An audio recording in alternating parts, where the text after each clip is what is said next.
ঘটনা কেমনে লাগছে আমি তো করতে পারি না, আমি তো পাইতেছিলাম না। কোন ফায়ার সার্ভিস কাজ করতে আছে, অন্যরাও সহযোগিতা করতে আছে। কেমন আপনার ক্ষয়ক্ষতি হয়েছে? এটা কইতাম কোন কি মনে হয় আপনার? 20 বছর তো পুরো যাই মনে হয়। বাড়িঘর তো সব দেখেন তো, কিছু নাই। কিচ্ছু নাই, কিচ্ছু নেই। এখন আপনার কি চান? আমি সরকার থেকে কিছু সাহায্য চাই আর কি।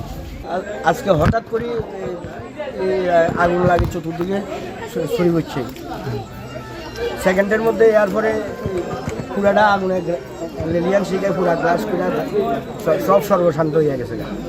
এই আগুনটা কীভাবে লাগবে, এই ঘর থেকে লেগেছে, কে লাগিয়েছে আসলে কিছুই জানি না। আমার তো মনে হয় গ্যাসের থেকে হবে সম্ভবত। এই সময় বাড়ির ভাড়াটিয়ারা ছিল, আর উনি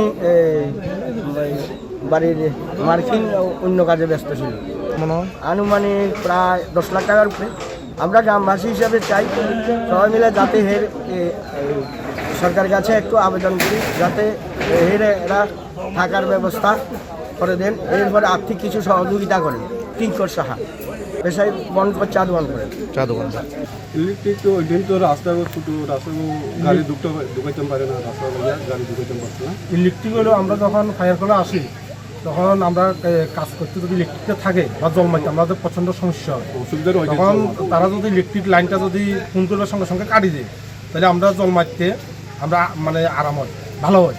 না, শুনলাম যে এখানে নাকি ঢোকার পরে মানে আগুন নেভানোর কাজ করতে গিয়ে কারেন্ট শক খাইছিলেন আপনি। হ্যাঁ, শর্ট খাইছে। আপনারা কি চাইতেছেন, মানে কেমন সার্ভিস হলে ঠিকঠাক?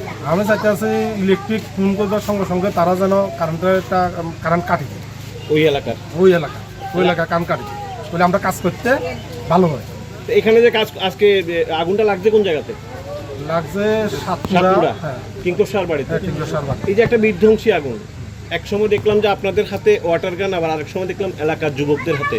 কি করবেন? প্রথমত আপনাদের দায়িত্ব, দ্বিতীয়ত সহযোগিতা। হ্যাঁ, এলাকার মানুষ তো প্রচণ্ড হেল্প করছে, এখানে আমার ভাইয়েরা দাদারা প্রচণ্ড হেল্প করছে তারা।